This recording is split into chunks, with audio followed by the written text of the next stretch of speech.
Did you know that 49% of new businesses in the US in 2021 were started by women? And women entrepreneurship continues to grow around the world. Let's have ourselves a pocket sized pep talk because I may not be the best person to tell you how women are going to find a way to balance that feminine flow versus the masculine hustle in the workplace. But my guest does.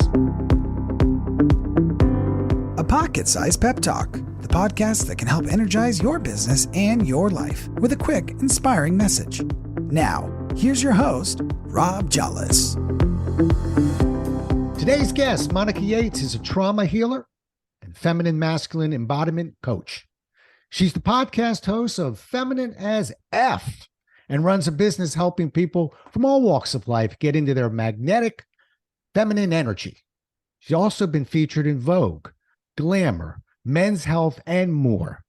Nice to meet you, Monica, and welcome to the show. Thank you so much, Rob, for having me. I'm excited to be here.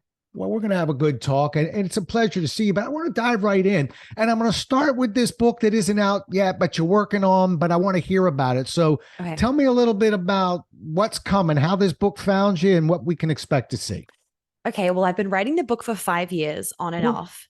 Yeah, I'm not like I've found my ability. I've like found my inner writer archetype, but I'm not a writer, if that makes sense. So it's taken me quite a long time, but essentially I wrote the book because a lot of the stuff that I talk about, on social media or in podcasts, people have a short attention span and they'll hear, 5 minutes of it and then they don't have full context. So they don't fully understand kind of a complex topic. So I decided I needed to write a book so that someone could read everything that I'm trying to explain, have full context, have full research, et cetera, et cetera. And the book is really based on, years and years of working with women and men and seeing a constant repeating thing. And that is women not feeling like it's safe or it's accepted or it's cool to be in their feminine. And for a lot of men, they feel really suppressed to be in their masculine. They don't feel like it's safe to be in their masculine either. So that's basically like the whole book is exploring this topic of like feminine and masculine and the political climate of it all and how it's wrong to be, not Miss Independent, but it's, and then like for and women, they want men to claim them and lead them and direct them. But then at the same time, as soon as a man holds open a door, he's now a misogynist. So, that's basically what the book's about. And it's exploring this whole kind of thing. And it's not that the book's actually kind of separate to my business, to be honest. It's like the book is like my activist self coming out. And then my business is, my more healing coaching side coming out. So that's what the book's about. I don't want to give too much away because it might ruffle some feathers. And again, I need the context there, but I'm very excited for it. And, my audience is very excited for it. So I hope that your audience, falls in love with the concept and is excited as well. Well, they will be, but 5.5 years, we got to get this thing going here. I know. Well, it's so hard. Give me an out date, Monica. I'm holding you to it. Okay, am I going to see it March. next month? No, it's March. It's March next year. We finalize that. It's March next year. Yes. All right. It's on Amazon in March. It's out. Correct. All right. Okay. Correct. Well, maybe we'll have you back on in March. Love it. Although I've had 250 podcasts. I've never had anybody back on a second time. Oh, so you might be the first because I want to talk about the book, but not today. Okay. All right. Okay. But get it going because, I work with a lot of authors and we have this saying, it ruffles some feathers, as you like to say, but done is perfect when it comes to writing a book because there's so many people that would dream of writing a book or of 10 years, you're 5 and change.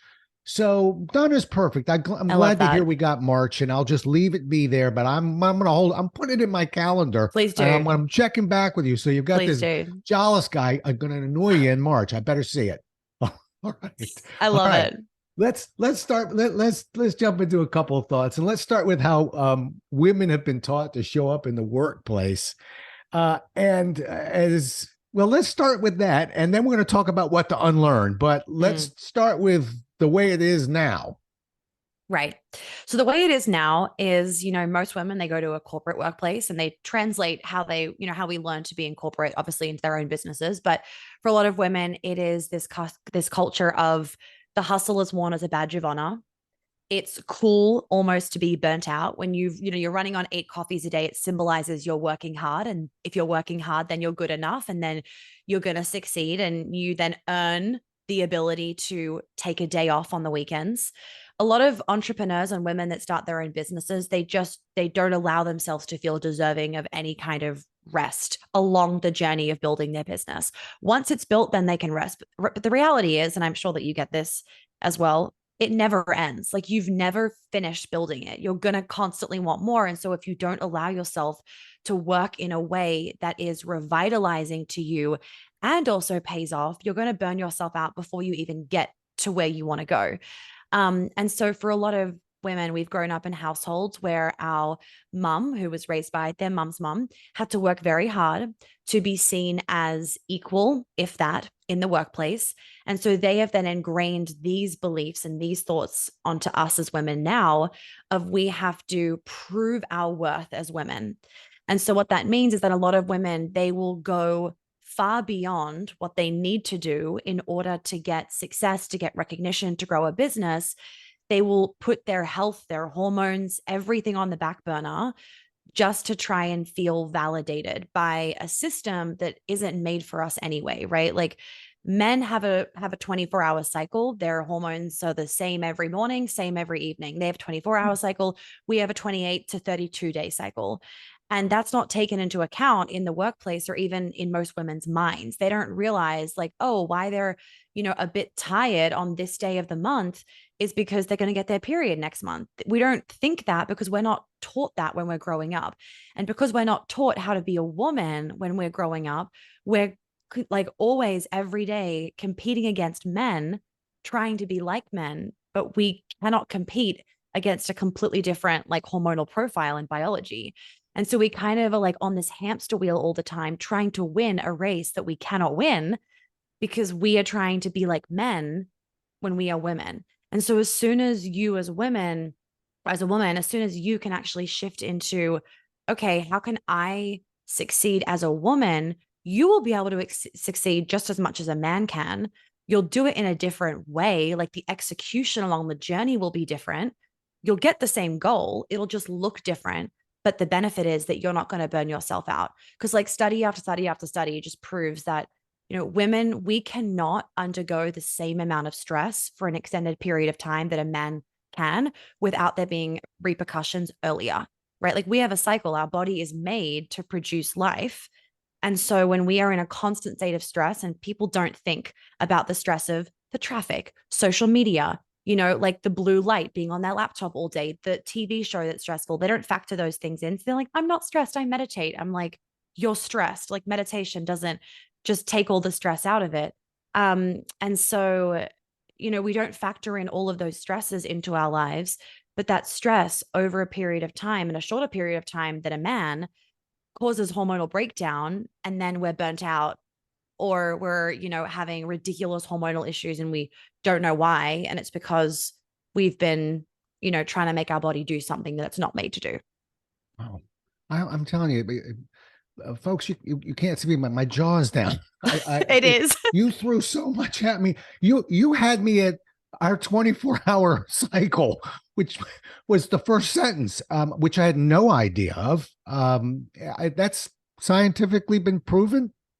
Yeah, this is like a full, like, you guys have a monumental amount of testosterone compared to us. You do not have a follicular phase and ovulate. Like, do you ovulate? No, you don't have an ovulation phase. You don't have a luteal phase. Like, your hormones don't change for your menstrual cycle because you don't have a menstrual cycle. So your cycle is really around your testosterone, and that is a 24-hour cycle. So it's just completely different. And so this is why it's like you will give yourself so much freedom as a woman when you stop competing against men, because it's like you're trying to compare an apple and a cauliflower. But Monica, how can you stop competing against men unless you run a business that's that only has women working at it? I mean, isn't it just natural that we have to work together?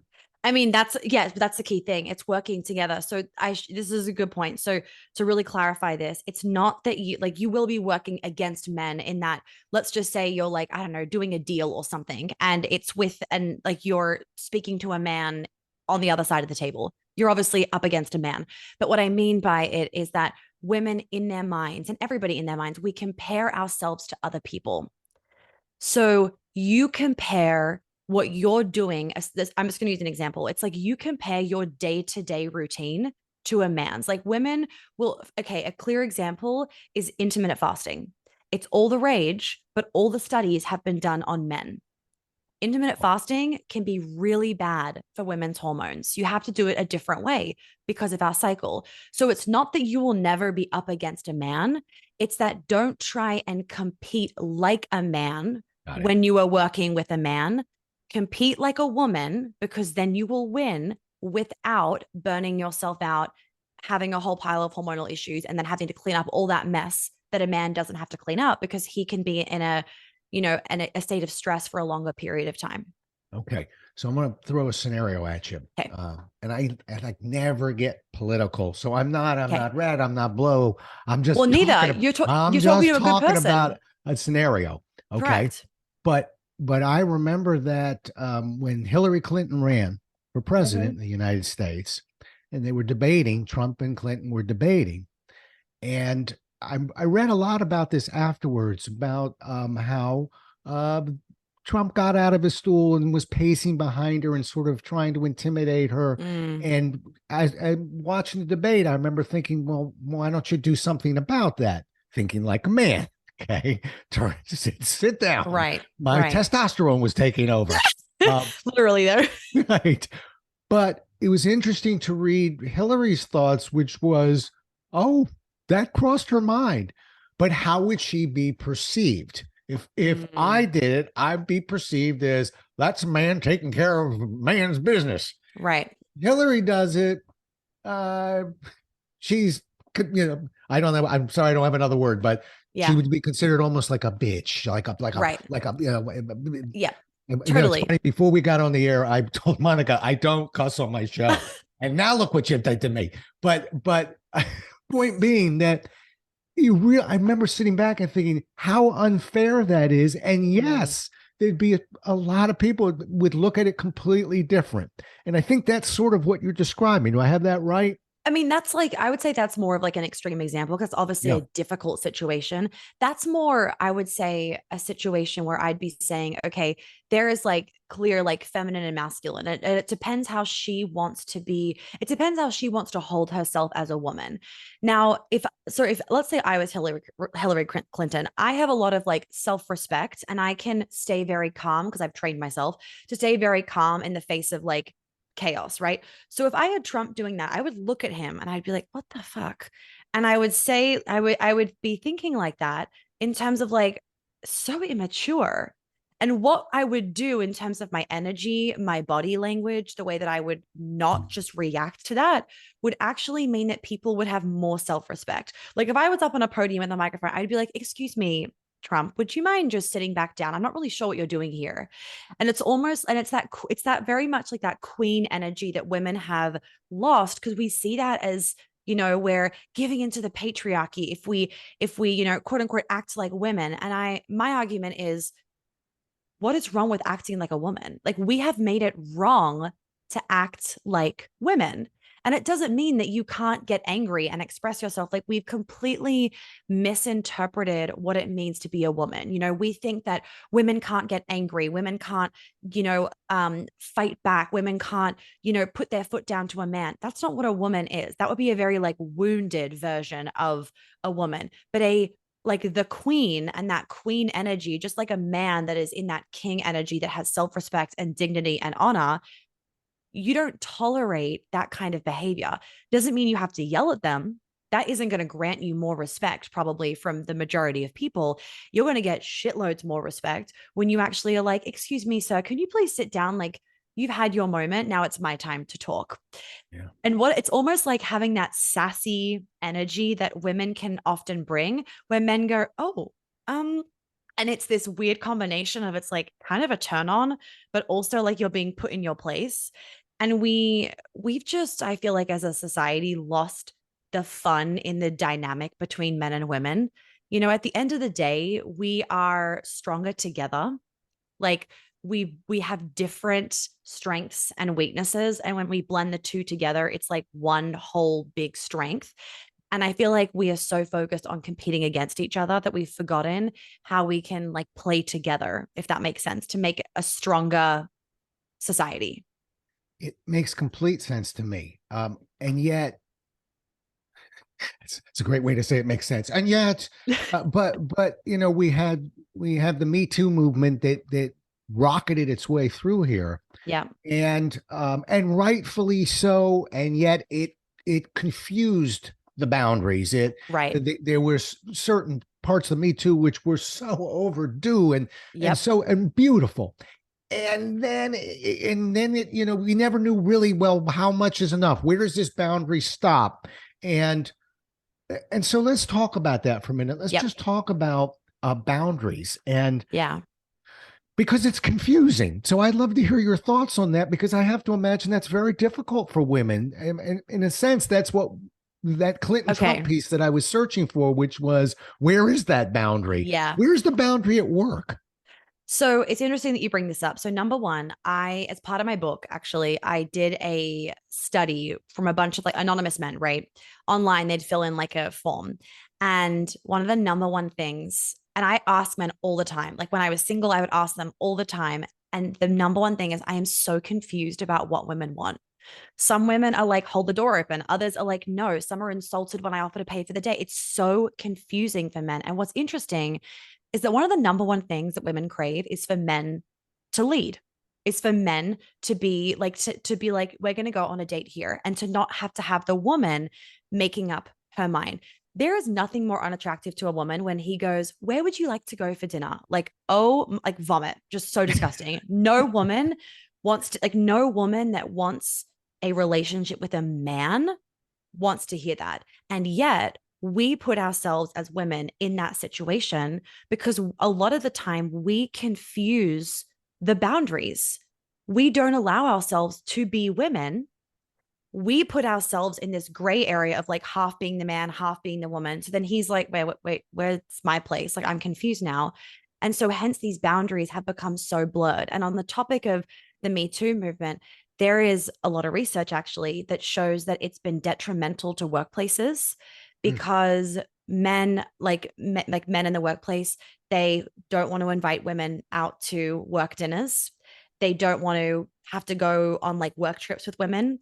They basically don't want to interact with women. And it's not because they don't want to interact with women. It's because they do not want something to be misperceived and them to wrongfully lose their job. Because the other thing is we as women are very different to men. Our brains are different, right? We have a different amount of testosterone in our body, which then affects our brain, and our brain affects our hormones. We have a different amount of white matter and gray matter, different brains. And so what that means is that I could say the sky is blue, but you hear me saying the sky is green. Like, I'm sure that you've had situations before with women where you're like, we are just talking about two different things. And it's not that you're trying to, this happens to me all the time with my fiance. And it's like, okay, just a man and woman thing, just not like we're just interpreting the situation very differently. And because we are so obsessed with like fighting against each other to prove I don't even know what anymore, we don't allow ourselves to realize like, oh, there's differences. Sometimes things get misperceived. Sometimes he thinks I meant X when really I meant Y. A lot of people don't know that men inherently cannot read body language the same way that women can read body language. It takes a visceral response majority of the time, unless you know the woman really well. It takes a visceral response, like tears coming out of eyes, to realize she's upset. A woman can look at another woman on the street that she doesn't even know and is like, she's about to cry. And this is instilled from when we're young, like little, and it's not like a social conditioning thing. When girls are little, they stare at adults' faces. Boys want to break shit and they want to play with Lego. It's different brains. And so because we've lost the connection with all of that, we create so many problems for ourselves because we're kind of more obsessed with fighting than we are with actually realizing, oh, there's nothing to fight about. we just need to accept ourselves as women, and men need to accept themselves as men, and women need to accept men as men, and men need to accept women as women. And if we allowed ourselves to actually celebrate and just be aware of the differences, it would completely change the workplace landscape, in my opinion, because we would realize like, oh, we really need like an intuitive nudge on this. Like, can we call a woman into the office to like give us like an intuitive nudge that she's feeling? If that happened today, that woman could very well be like, that's sexist, blah, blah, blah, blah. And then the guy could lose their job. It's true. And like, Right. more research is showing that a lot of HR companies, and actually a guy that did the survey shared a story with me where the HR department literally said, we know you didn't do anything wrong, but we cannot risk what people are going to say. So we have to fire you. Can you like, just like, it just makes my heart broken that, companies are more worried about, oh, it's going to look bad if we don't fire you because she, believes X, Y, and Z that you did or interpreted that way. And so it's like now the men, it's that assumption of wrongdoing. Like you are assumed to be guilty before you're guilty. Yeah. Right. Guilty until proven innocent. Right. Monica, how can people get a hold of you? I want to make sure that they know your website's out there. Yes. Website is monicayateshealth.com. Oh, that's pretty easy. And it's Very easy. YATES Yep. MONICA. So Monica Yates, just the way it sounds, everybody. Okay. Yeah. I'm smiling listening to you because I remember, I don't know if this is going to insult you, but I remember when I was like 22 and I was really starting to kind of figure out, okay, so these are women, I'm starting to, and I remember telling a couple of friends, I said, all I've learned is I don't even think we're the same species. It's not man and women. It's like two different animals. We just happen to look a little bit alike, but right. Because I'll give you a quick example with me, and maybe I need to be corrected. I don't know if this hits that area. Well, you can't insult me, so there's no judgment here. So that's good. Good. Yeah. I remember with a few different women, them using the word always and never, never and always and never. You never do this, you always do that. And I'm not sure if it's my male testosterone brain or just my brain, but I remember thinking, I always hear those words very literal, going, well, not never. And why do you say always? And just sort of, and that's when I felt like we're two different species. Yeah. We're not even interpreting the same word. You can't use the word always to me because I actually take it literally. Right. Is that an example? That's an example. So men are more logical, right? And it's not a culture, like it's not because the culture has made you that way. This is how your brain is wired. So you guys take things literally and you are logical. When there is, when you think of a memory of something, you will often think of the logistics of the memory. Women are really good at remembering things. We remember how we felt. So women are emotionally based, right? We remember emotions and we feel emotions. So to make this really simple, emotions aren't facts to men. Whereas to women, emotions are facts. If I'm feeling sad, that is a fact. Like the fact is I'm feeling sad. To a lot of men, it's like, no, that doesn't make any sense. Like an example I'll give is, I don't really feel like going for a walk anymore. To a man, well, it's not raining. So the fact is you can still go for a walk. So like, let's go for a walk. The only reason why he would cancel the walk is if it was raining, because the fact is we cannot actually go for a walk. So that, our hormonal differences have a really, really big role to play in this. But the universals that women use of like always and never, it's because to them, emotionally, it feels like always. It feels like never. To you, you think literally, you're logical and you're like, no, I did it last Tuesday at this time, you're forgetting. But it obviously didn't have enough of an emotional impact on her for her to actually remember it.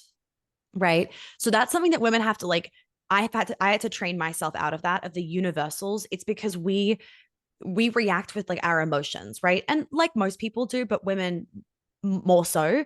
So when we get stressed, we don't go into let's solve the problem. Whereas men go into let's solve the problem. We go straight into our emotions.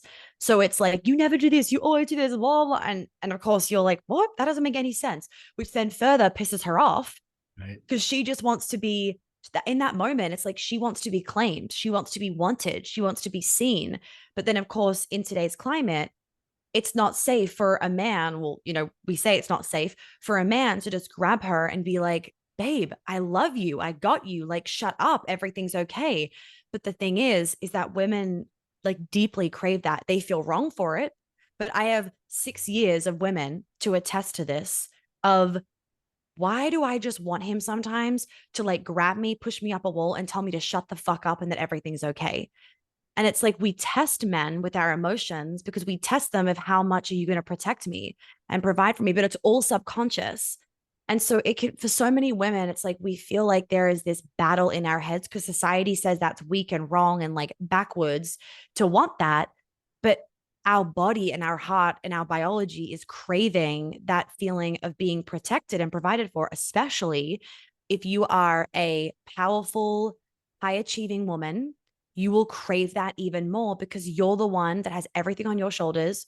You're the one that's like looking out for everybody else, doing everything. So at the end of the day, you want to come home and be pushed up against the wall because you want to be able to let go and you don't know how else to let go unless he over dominates your masculine energy from the day to then kind of push you into your feminine. Wow. Wow. It's really amazing. Monica Yates Health, is it? Give me that. Yeah. That's, Yes. yeah, MonicaYatesHealth.com. All right. That's what I'm going to just call you from now on. Okay. Okay. MonicaYatesHealth.com. Now answer this one for me. Okay. But you know, you just doubling back, you mentioned something that made me smile, which, you know, I'm basically a sales trainer. I teach sales all over the world. And one of the things that always surprised me was how typically men, what you're describing actually gets in our way, our obsession with solving the problem. We don't have to, if we know the answer, why are we still talking about it? Why can't you just let me tell you what to do? Yep. But in sales, of course, that's a terrible way to sell because the more the client talks, typically the more they like us. The deeper the client goes into the questions about the problem and the long-term repercussions and impact, the more likely they're going to choose a solution. But I'm bringing it up, Monica, because when I work with women, and I know that their tendency is to want to hear more about the problem because the problem shapes the need, but they don't do it. And I think it's because they're either trained by men or they're watching men, but they actually block the very instinct that you just laid out. And it makes me scratch my head because I think you should be so much better at this than we are. My only excuse might be you're watching us too much. We're not doing it right, but it's amazing. It's ironic. I mean, it is. And you know what's funny though? Like even in that sales example, it's like, okay, you as the salesperson, like you're being the man and you're winning her. Even if it's a guy on the other end, you're winning her because she on the other end is spilling. And she's feeling like, oh my God, he's just listening. This is so hot. Oh my God, he's just listening. And she's like falling in love with the fact that he can just listen and like hold her energetically or physically and just let her pile. And he's just like, yeah, I got you, babe. Keep going. I'm here for you. Like keep saying, keep feeling. And it's like sold. Right. You know? Have you ever seen it went viral about 5 years ago, a video clip called "It's Not About the Nail"? No. I want you to look that one up. Okay. It's a wonderful clip, but it's a guy sitting on a couch with a woman and she literally has a nail sticking out of her forehead. Oh my God. And she's talking and he's saying, well, you know, if we just got the nail, and he says, it's not about the nail. You know, I sometimes I just need you to listen. And he goes, okay. And she says, my sweaters are snagging. And he goes, that must be very difficult. And she says, it is. And she gives him a big hug, you know, because she doesn't want, as obvious as the problem may be and the solution may be. It's such a cool little clip that reminds us all that we still got to let people talk. You may have the greatest solution in the world. You have to earn the right to get there. Yeah. But so check out that clip. It's I think it's something you'll bring into a seminar with you. It's a good It'll hit the nail on the head with the point that I'm talking about. That's it. Nice pun. All right, let's talk about one more thing, and that is balance a little bit. Okay. We got 49% of new businesses started by women, and I'm telling you, as a guy, as an entrepreneur for 30 years, It almost cost me my marriage. Mm. 15, 18 years ago, I actually wrote a book about it. I don't talk about my books. I'm not even going to tell you the title. But when I sign them, I always sign the same thing. Keep it all in balance. Keep it all in Mm. balance. My question to you is, it's hard for a guy to keep things in balance. I have to think that the issue is hyper for Yeah. women because society says you'll potentially be bringing up the children, this and that. Yep. There's things for you to do. Yep. Walk me through how you manage balance, particularly when you're coaching or you're helping people who are trying to get businesses started, and that requires time. Yeah. Okay. So I'm going to give like two kind of concepts for women in particular, obviously. So the number one, and I talk about this in my book when it comes out, is something called the inconvenience wound. And it's this wound that women have of, I don't want to be an inconvenience. I don't want to ask for too much help. I don't want to need too much. Like, I don't want to basically be too big and then be an inconvenience to somebody. So what a lot of women do is they don't ask for help. They don't reach out because they don't want to be an inconvenience to somebody else. They don't say like to their boyfriend or to their husband like, "Hey, whilst you're out, can you like grab me this?" Because they don't want to be an inconvenience to him. So the first thing is you need to be aware of where that inconvenience wound is and stop doing it. Like 1,000% stop doing it, because the only way that you are going to be able to do it all as a woman is if you have help. I have help. I have no problem. I used to have a problem asking for help. I used to be absolutely Miss Independent, but I'm not Miss Independent anymore. I have no problem asking for help, and I wish I could even ask for more help sometimes. The second thing is to get really clear on the things that give you the highest return on investment, I like to say. So, not in terms of return on investment of the amount of money it will make or the amount of new clients it will bring in or the amount of emails that get sent out, but the energetic return on investment. So, for some women, it's going to give them a really high return on investment to have a 10-minute bath. For other women, that won't give them a high return on investment, but actually finishing a task that's been like nagging at their head for 3 weeks, that's going to give them a higher return on investment. And a lot of the time, we don't prioritize properly. We prioritize in business what we think we should do. We don't think about, well, what is the like what am I going to get from finishing that task? And with that, okay, where should I prioritize? So if you're going to get like a full sense of balance and alignment from having sex with your husband, then go prioritize sex with your husband, right? Because then you getting that energy and that fulfillment and anything else that you get from it could then mean that the next 2 hours is the most productive 2 hours of your week. But a lot of the time people are like, no, it's more important that I like write these 10 emails out. And we think that's more important because most of us are told that way, or we've grown up and that's that kind of thing where it's like prioritize work over everything else. And we don't realize that sometimes doing something else, going for a walk, getting a cup of tea, could actually give us energy to then make the task that we have to do less draining on ourselves. So I would say those two things are really important. And then just in terms of how I maintain balance, besides like asking for help and all those kind of things, is I am really aware of essentially the things that help me to feel the most energized. I love to work. I'm not saying that you shouldn't work as like that you shouldn't work too much as a woman or anything like that. It's more just like, what are the things that are going to keep my body healthy and in alignment? So good sleep, time with my fiance, prioritizing like FaceTiming my friends or whatnot, having my morning routines, like not doing like hit exercise that's going to drain me in the morning, but doing a Pilates class, having bars when I can, like, I literally, it's just about in all of those things that I'm doing, am I doing them with presence? And am I actually receiving the benefit from them? Or am I doing the routine to be like, oh, yeah, done the routine? Because a lot of people these days, especially entrepreneurs, they'll read all these books and like, like, oh, the book said do this routine, so I'm going to go do this routine. But they don't even get anything from the routine because they're not doing it because it makes them feel good. They're doing it because so and so said that's going to make them successful. So it's really about honing in on like what things are going to add energy to your life. Because if you're draining your energy all the day or all the time and you're not filling it back up, like with conscious awareness, you're going to be out of balance. And filling it back up can sometimes be like Sex in the City, right? And a big bowl of pasta. But other times it actually could be you going on a walk with a friend, that could actually really fill you up. And the more you work doesn't mean the more output, because Yeah. often people, they don't work productively. So also like honing in on productivity has helped me a lot.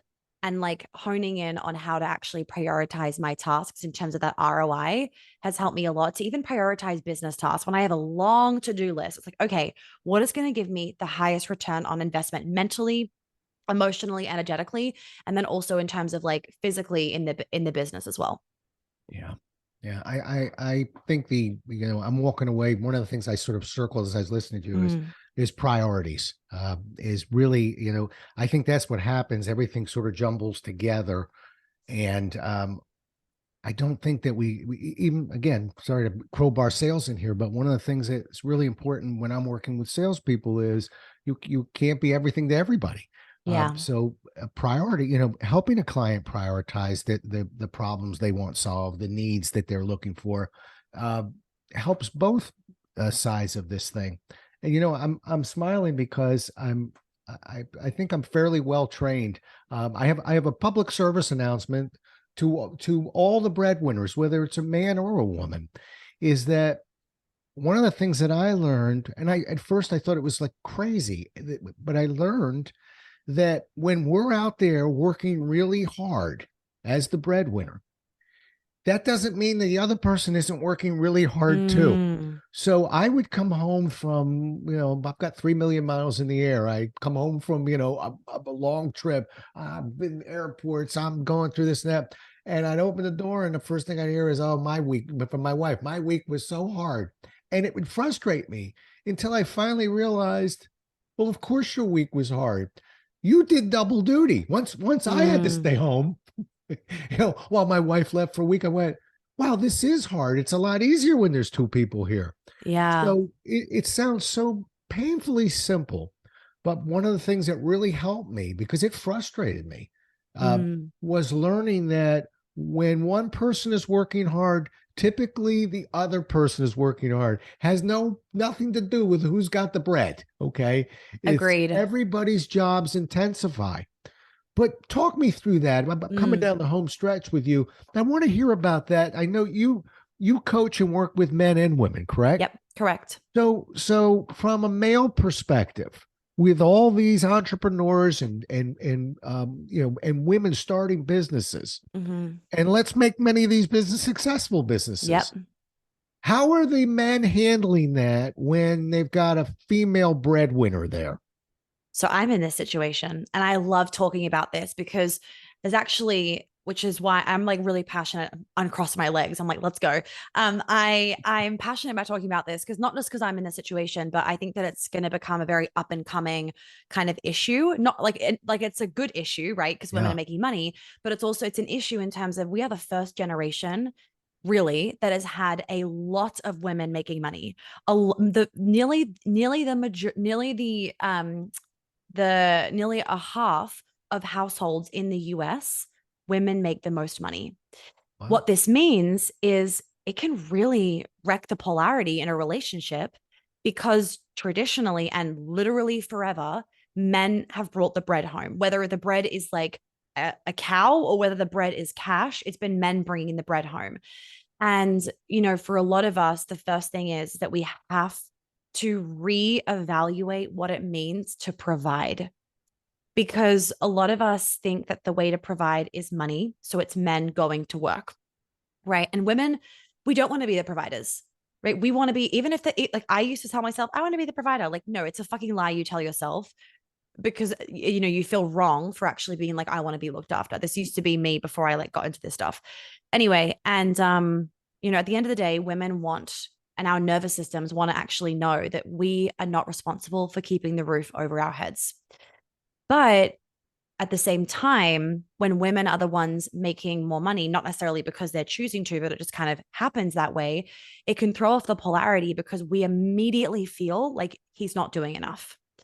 We don't realize that there is other ways to provide, and we most importantly don't put the value on the other ways to provide. Hmm. We've lost touch with the value of providing a home, of raising children, of cooking a meal, whether a man is doing that or whether a woman is doing that. And I think a really big part of that was the whole girl boss movement, right?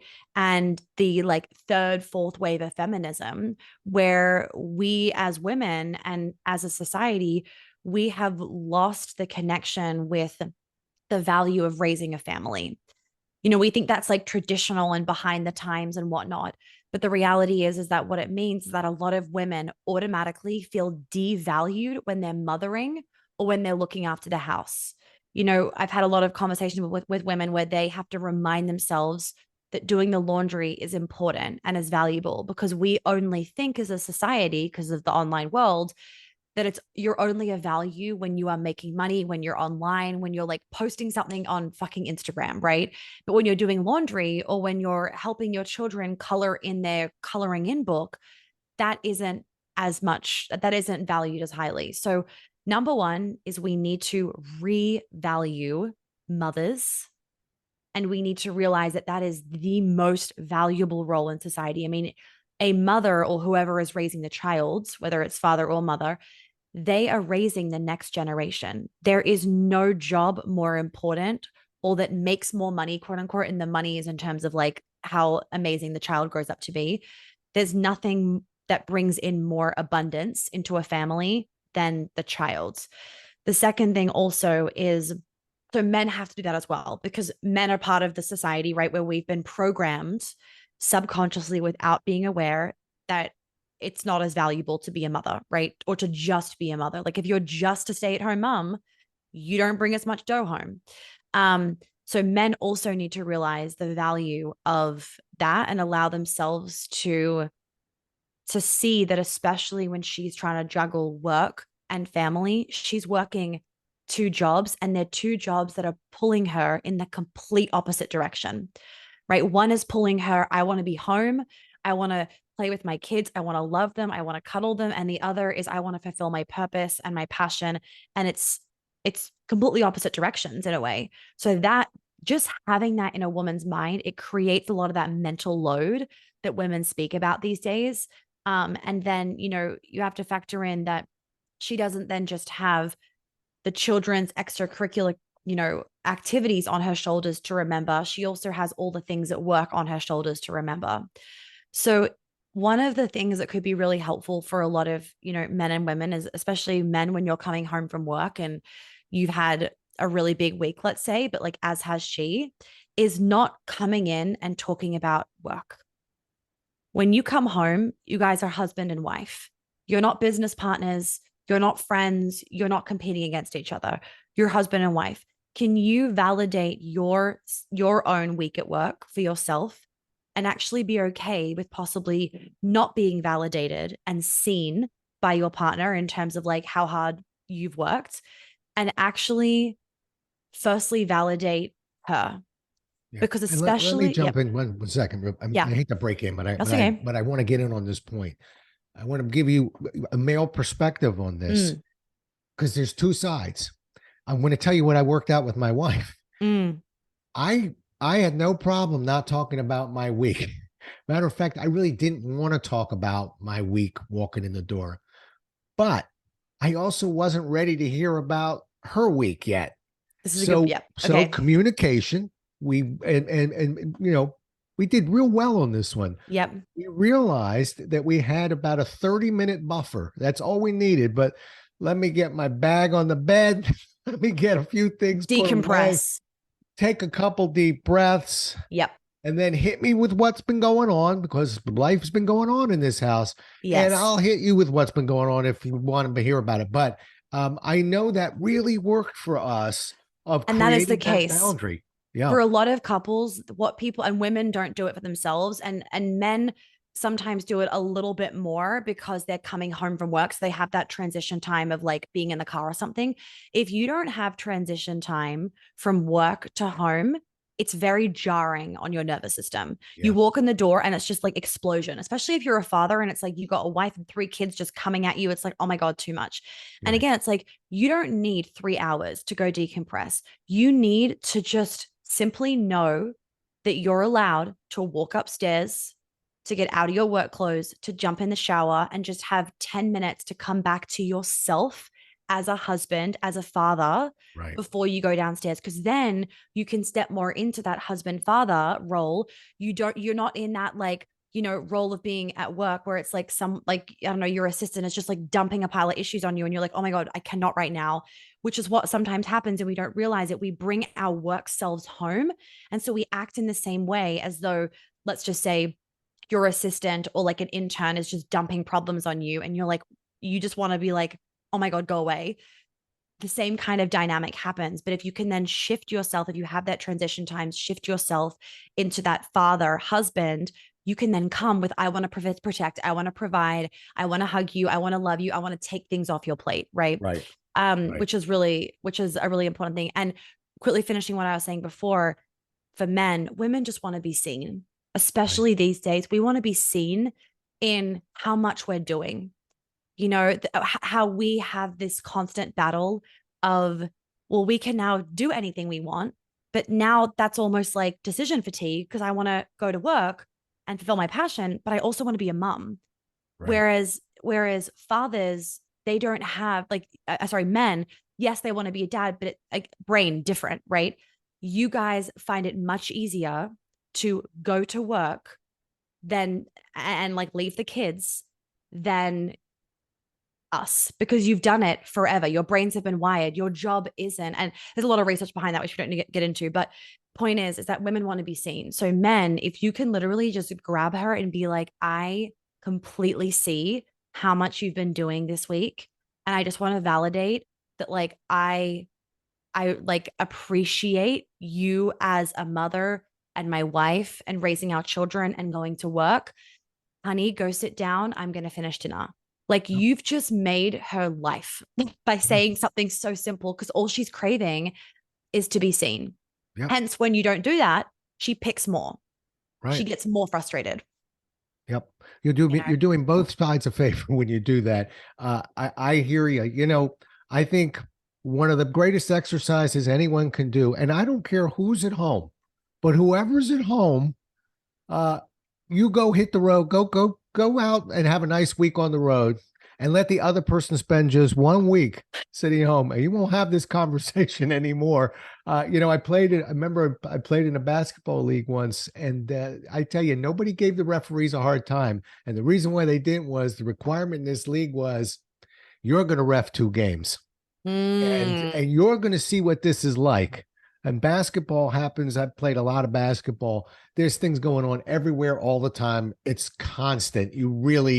It's very hard to you just try and be even. But I don't want to get into a basketball story. I want to tell you that it's sort of the same thing. After refereeing 2 games as a player, I approached the game and the referees completely different because I had walked in their shoes. I didn't have it explained to me.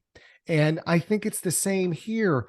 I had it explained to me, but I did do a couple of dad duties for a week here and there. And it was hard. And to your point, I appreciated boy, you did a great job. Must have been very challenging. I'm so grateful. But we forget we were out there and, I missed a flight and a guy dropped a bag on my foot. Isn't that the only news in town? Right. It's not. Monica, the show's called Pocket Sized Pep Talks, and this is the biggest pocket in the world right now. I could go on with you for a while, and so I'm making this offer that has never been made in 3 years. When the book comes out, I want to talk some more. I want to hear some more about this, because it's an area where I understand what you're saying, but it's just to your point. It's not instinctive. It makes sense. There's the logical mind again, but it's making logical sense to me, but it's not an instinct to see some of the things that you've got here. Anyway, I am very grateful to have had you on the show. I really nice thing about doing a podcast sometimes is I'm sitting here going, I think I hope the audience is learning, because I've learned a lot. And I wish you nothing but success. Can't wait for the book to come out. And we're going to talk about it when it does. So I'm so excited. How do people get a hold of you? Yeah, monicayateshealth.com. That's the website. And from the website, you can then find everywhere else that I'm on: podcast, Instagram, blog, YouTube, all the other places. Yep. And I've been to your website. It's a smart looking website. You Thank should go you. there just to look at the Instagram stuff. But be prepared. Monica doesn't hold back on her language on the Instagrams either. Do not. So it's not G-rated. Let's put it that way. Correct. Anyway, again, thank you so much for being on the show. Truly appreciate it. Thank you, Rob, for having me. Well, we'll do it again as well as we can next time, everyone. Until then, stay safe. Thanks so much for listening. If you enjoyed today's show, please rate and recommend it on iTunes, Outcast, or wherever you get your podcasts. You can also get more information on this show and Rob at jollis.com.